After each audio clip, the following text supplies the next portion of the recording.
Halo, we Kimwaga. Niambie side kama side.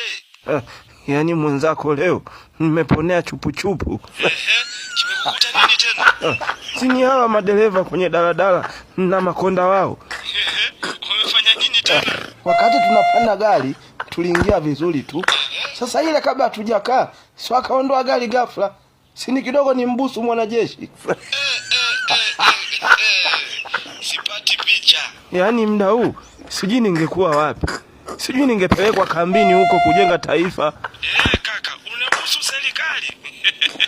Yaani wewe acha tu, wangeniponza. Sasa sikia familia, si umepona leo? Sasa kufanya, nenda YouTube. Search Ezekiel William. Ndo nani sasa? Wewe search, subscribe. Utaona mwenyewe, maana ana nyimbo nzuri za kujenga, za kufunza na za kushukuru. Ni subscribe. Hivyo. Haya, ana kidogo ni busu serikali.